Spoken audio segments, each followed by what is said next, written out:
क्रम में जिक्र हुआ गुजरात का। उस लेख में 4 राज्यों का जिक्र किया गया है, कर्नाटक, महाराष्ट्र, हरियाणा और गुजरात। तो उसमें गुजरात की जो स्थिति है कुपोषण की, उसके बारे में विस्तृत चर्चा करी गई है। तो वो लेख तो कोई पढ़ता नहीं है, लेकिन ये आप मोदी जी का मान लीजिए कि उनके ऑफिस की एफिशिएंसी थी कि उन लोगों ने संपर्क किया जानने के लिए। अब किस लिए किया, उनका नियत तो हम आपको नहीं बता सकते हैं क्योंकि हमको पता नहीं है, लेकिन संपर्क किया जरूर। तब मैं अफ्रीका में था, आकर उनसे मिले और कुछ महीनों तक चर्चा चली। उसके बाद तय किया कि आकर वो नौकरी छोड़कर कुपोषण की समस्या पर गुजरात में काम करेंगे। कुपोषण पर काम करने आए थे लेकिन दूसरे काम में लग गए। और इसलिए ये आपको बता रहा हूँ कि बहुत लोग, पत्रकार बंधु लोग या जो लोग मेरे बारे में लिखते पढ़ते हैं, वो ऐसा बताते हैं जैसे कोई मैं पैदाइशी चुनाव प्रबंधन का काम जानकर सीख कर आया हूँ। ऐसी बात नहीं है, हर दिन का स्ट्रगल है। आप किसी व्यवस्था में काम करते हैं तो जो एक दिन जो पहले से सबके पास करने वाले लोग होते हैं, मान लीजिए कि उनका स्पीच लिखने वाले पहले से 4 लोग थे, आप गए और आपने एक बेहतर स्पीच लिखी, तो लोगों सामने वाले को लगा कि भाई ये आदमी तो काम का है, इससे स्पीच लिखवाओ। पहले से जो लोग उनका सोशल मीडिया देखते होंगे या कम्युनिकेशन देखते होंगे, मीडिया को हैंडल करते होंगे, मैंने उससे थोड़ा बेहतर कर दिया होगा या बताया होगा कि इस तरीके से किया जा सकता है, तो वो जिम्मेवारी भी आप पर आ गई। यहाँ बिहार के जो बच्चे बैठे हुए हैं, आपको ये बताना चाह रहे हैं कि कोई चीज एक बार में मिलती नहीं है, बड़ा परिश्रम है इसमें। पेपर में आपको आता है कि आए, मोदी जी के साथ काम किया, जिता दिया, जीत गए, रणनीतिकार हैं, ये कहने कहाने की बात है। सुबह से उठकर 16 घंटे रगड़ना पड़ता है, कोई आसानी से चीज मिलती नहीं है। अगर आपकी पृष्ठभूमि बहुत बड़े व्यक्ति की नहीं है, बहुत बड़े परिवार की नहीं है, तो आपको एक एक इंच, एक एक पद पर संघर्ष करके ही वो जगह बनानी पड़ती है। उसके बाद जिस काम के लिए आप मुझे जानते हैं, 2011 से 2021 तक 10 साल में 11 इलेक्शन से जुड़े रहने का अवसर मिला, एक लोकसभा का और बाकी 10 राज्यों में। मेरी क्षमता का ये परिचायक नहीं है कि हम कितने चुनाव जीते। कई बार आपको अपने माता पिता का आशीर्वाद भी है, आपकी नियति भी है, भाग्य ने भी कुछ मदद करी होगी। ज्यादातर चुनाव में जीतने का मौका मिला। एक 2017 में यूपी नहीं जीत पाए। एक मेरा बयान 2 दिन से चलाया जा रहा है कि मैंने कहा है कि कांग्रेस के साथ कभी काम नहीं करेंगे। मैंने ये नहीं कहा, मैंने ये कहा, लोगों ने पूछा वहां कि भाई आप पिछले 5-7 सालों में कांग्रेस के साथ काम क्यों नहीं किया, तो मैंने अपना अनुभव शेयर किया है कि एक जो चुनाव पिछले 10 साल में हार गए, वो यूपी का चुनाव था, वो कांग्रेस के साथ कर रहे थे, तो उस समय तय किया, आगे की बात नहीं की। जब 2017 से तय किया कि भाई अब आगे इनके साथ चुनावी प्रबंधन का काम नहीं करेंगे। मीडिया वाले अपने हिसाब से दिखाते हैं कि प्रशांत किशोर ने कहा कि कांग्रेस डूबती नैया है, इनके साथ जीवन में कभी काम नहीं करेंगे। ऐसी बात नहीं कही मैंने। लोगों ने पूछा कि भाई पिछले 5-7-8 सालों में आपने उनके साथ फिर से काम क्यों नहीं किया, तो ये समझाया कि इसलिए नहीं किया कि जब उनके साथ हमने काम किया 2017 में, तो उसका अनुभव अच्छा नहीं रहा और चुनाव हार गया। हारने के बाद लोग बता रहे थे, उस समय जो कांग्रेस का नेतृत्व था, उनसे बात हुई। 17 में उनके साथ मैंने पंजाब का भी इलेक्शन किया था, तो उन्होंने बताया कि इसमें दिक्कत क्या है, आप काम कीजिए, एक चुनाव तो जीते हैं और एक हारे हैं। हर व्यक्ति, कोई भी व्यक्ति सारे चुनाव तो जीत नहीं सकता है। तो मेरा उनको जवाब ये था कि साहब, अगर आप बहुत बड़े व्यक्ति हैं, बहुत बड़े राजनीतिक परिवार से आते हैं, तो आप असफल रहकर भी कुछ अपनी स्थिति बनाए रख सकते हैं, लेकिन जो लोग नीचे से उठकर आए हैं, उसके लिए असफलता का बहुत, आप ऐसे समझिए कि आपके पास वो ऑप्शन नहीं है, फेलियर ऑप्शन नहीं है। अगर आगे आना है जीवन में, तो फेल होकर आगे नहीं बढ़ सकते हैं। मान लीजिए कि बिहार का कोई लड़का जाकर आज बॉलीवुड में हीरो बनना चाहता है और उसके 4 पिक्चर फ्लॉप हो जाए या एक पिक्चर भी फ्लॉप हो जाए, तो उसको कोई पिक्चर देगा।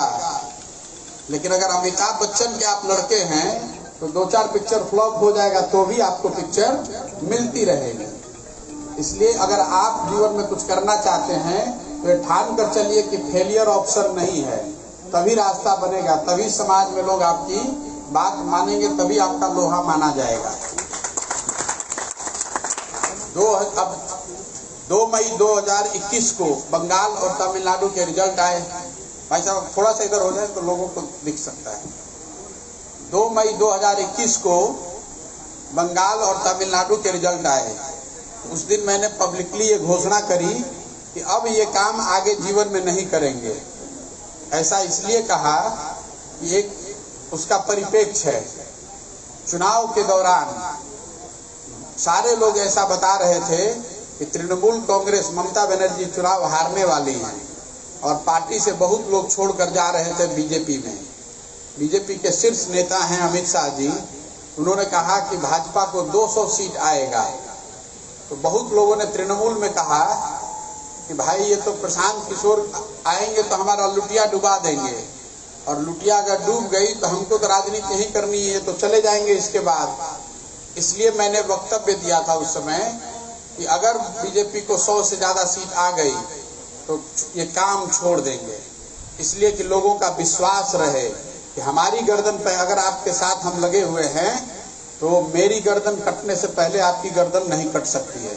अगर आपका हाथ पकड़ा है तो पहले मेरी गर्दन कटेगी तभी आपकी कटेगी। वही भगवान ने साथ दिया, जीत कर आ गए, बीजेपी को 100 से कम सीट आ गई। इसका मतलब ये नहीं है कि हम बहुत बड़े होशियार हैं और जो हार गए वो हमसे कम जानते हैं या उनकी ताकत कम है। कई बार आप प्रयास करते हैं, समय का साथ है, आपके पूर्वजों का आशीर्वाद है, तो आपको रिजल्ट आपके हिसाब से मिल सकता है। इसका कहीं से ये मतलब नहीं है कि हम उनसे बड़े हैं या हम उनसे ज्यादा जानते हैं। लेकिन उसी परिप्रेक्ष्य में 2 तारीख को मैंने तय किया कि अब जब छोड़ने की बात हो ही गई है तो जो लोगों की नजर में आज शिखर पर है तो आज ही छोड़ देते हैं, क्योंकि अब उस विधा में कुछ बहुत करने के लिए रहा नहीं। उस काम को छोड़ दिया। मीडिया वाले बता रहे हैं बहुत दिन से, कह रहे छोड़ेंगे थोड़ी, कोई इतना बड़ा काम छोड़ता है, बहुत पैसा मिलता है इनको, बहुत नाम है, मुख्यमंत्री लोग के साथ बैठते हैं, छोड़ेंगे नहीं। लेकिन छोड़ दिया। एक बार बोल दिया तो उस बात से पीछे नहीं हटेंगे। साल भर इस उधेड़-बुन में रहे कि जीवन में आगे क्या करना है, और उसी उधेड़-बुन का नतीजा है कि आपने मीडिया में देखा होगा कि कई लोगों से, कई नेताओं से और पार्टियों से बैठे, बात करी, उनसे कई बातों पर चर्चा करी। मीडिया वाले फिर बताते हैं या लोगों को लगता है कि अरे एक आदमी के पास गए, बात नहीं बनी तो दूसरे के पास जा रहे हैं, उनसे नहीं बात बनी तो तीसरे के पास जा रहे हैं। उनको मेरे विषय में 1 पैसे का ज्ञान नहीं है। मेरा ये स्वभाव है कि निर्णय लेने से पहले जितने भी ऑप्शन हैं सबको जांच लें, परख लें, समझ लें, उसके बाद ही निर्णय लेते हैं। 1 साल उधेड़-बुन के बाद और सब कुछ जांचने परखने के बाद निर्णय लिया कि अपने राज्य बिहार जाते हैं। बिहार किस लिए आ रहे हैं? बिहार में दल बनाकर चुनाव लड़ने नहीं आए हैं। यहाँ पर बहुत सारे लोग बैठे हुए हैं, विभिन्न दलों से आप जुड़े हुए हो सकते हैं।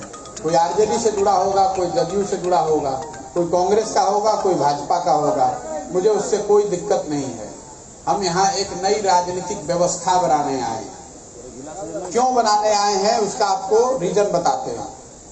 आपको लगता है कि अगर आपके मन के मुताबिक कोई एमपी, कोई मुखिया, कोई सरपंच, कोई मंत्री बन जाए तो उससे आपकी स्थिति सुधर जाएगी, आपके इलाके की स्थिति सुधर जाएगी।